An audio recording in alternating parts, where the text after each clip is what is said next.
So in this week's Car of the Week video, we're going to take a closer look at the BMW 430i Gran Coupe M Sport Automatic.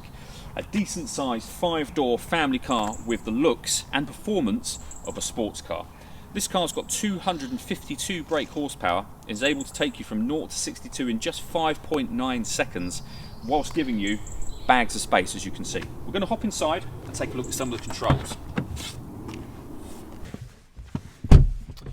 Okay, so now that we're on the inside of the car, I'm going to start off by running through a few of the controls on the dashboard first of all. In the middle, you can see the total miles for this car, which are 8,485. You can change information displayed above that by pressing a button on the end of the indicator stalk.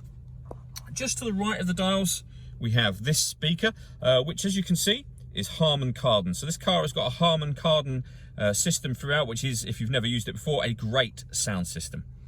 If we back out to the steering wheel, on the left-hand side we have cruise control and speed limiter, and on the right-hand side we have stereo and phone controls, including voice activation for the phone. So you can hit that button, ask it to dial anyone in your contacts list, and it'll do that for you without you having to take your phone from your bag or pocket. That is, of course, once you paired the phone up, and I'll show you how that's done in just a moment. We've also then got these paddles, the minus and plus paddle, so you can change up and down a gear manually with this automatic gearbox. Over in the centre, we have BMW's professional nav. So that's the extra wide screen. It's touchscreen as well, so you can slide this all around. You can select things from here, like the satellite navigation, for example. There's a full video that shows exactly how this system works on both our website and on our YouTube channel as well. As well as it being touchscreen, you can control everything using the iDrive system, which is essentially this dial and collection of buttons. You can use this as you would a mouse on a computer to move to certain things and highlight them, and then enter various menus. As you can see, we're now in the audio menu. We have DAB, FM and AM radio. We've got a CD player, we've got Bluetooth audio and a USB input. Plenty of ways overall to listen to your music in this car. And if I pop it into reverse quickly, you'll see the full colour reverse camera as well. Working our way down from that, we have the CD player and the main volume for the stereo. We then have dual zone climate control, so you can adjust the passenger and driver temperatures, the fan speed up and down. You can determine where you'd like the air to be distributed, both passenger and driver, from there as well. When you're happy, hit that. That turns the air conditioning on and off again, of course. Or hit auto, and the car will do all the work to maintain those temperatures for you. Hit the auto button again to put it back onto whatever setting you had it on previously. We've also got heated driver and passenger seats, both with 3 different heat settings each. A couple of cup holders and a 12-volt charging socket. The gear lever for the fully automatic gearbox, next to which we have these buttons here. So this one turns off the parking sensors, and this one turns off the traction control. The button in the middle will change the driving setup of the car. So you can put it in sport mode, comfort mode, and every mode you put it in will be displayed up here. So we're in sport. We can also put it in Sport Plus, and we can go down to Sport, Comfort, and Eco Pro from there. Okay, so hopefully you found that useful. I'm going to give you an idea of the space that's on the interior of this car, and we're going to do that by starting off with the boot. So the first thing to note about the tailgate area on this car is the convenience factor. You can open it electronically using the key or by pressing the button on the tailgate itself. And as you can see, it gives you an enormous amount of boot space. You've also got that 60-40 split folding rear seat so that you can increase it even further should you wish to. When it comes to rear legroom, you can see you get plenty of it. I'm 5'11" and I've got a good kind of 5 or 6 inches between my knees and the driver's seat, and I've not moved the driving seat from my personal driving position either.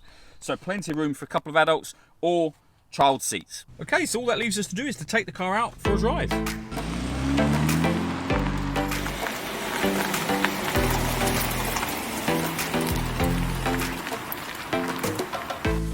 Do is pull out of this junction onto this road, 50 mile an hour limit, just so that you can get an idea of the acceleration that this car is capable of.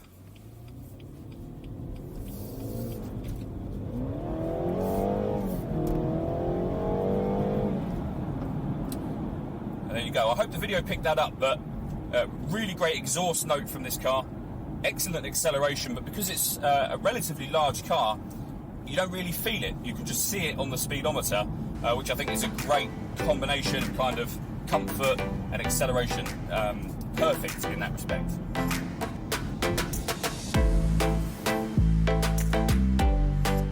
So whilst the vehicle is in motion, you're able to change the driving mode to sport or comfort or eco as you go. So we're currently in comfort mode.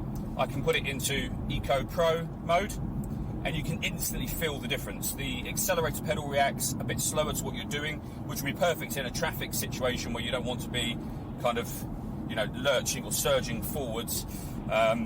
Similarly, you can put it back into comfort mode, which is really your everyday driving mode. And as soon as I put it into sport mode, which I've just done, you can instantly feel actually the burst of acceleration. The accelerator pedal is the exact opposite of what it would be in Eco Pro. It's incredibly responsive. The slightest touch and it wants to go. The steering feels slightly firmer.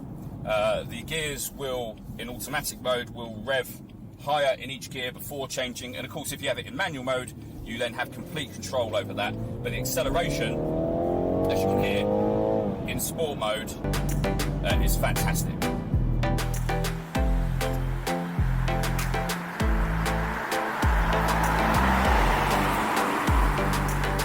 So we've talked about performance, we've talked about the space inside the car. It's well worth talking about the comfort from a driving perspective as well. It's incredibly comfortable. We're on a 30-mile-an-hour road at the moment, a relatively bumpy one at that, and you really can't feel the bumps at all as you drive along. Very, very smooth. You can certainly imagine yourself doing you know, a long-distance drive in this car without it really affecting you in terms of tiredness at all. All that's left for me to say is thank you for taking the time to watch this video. I hope you enjoyed what you saw. If you'd like to come and see this car or any of our other cars in person, please feel free to give any of our 3 MJA sites a call. We'd love to hear from you soon.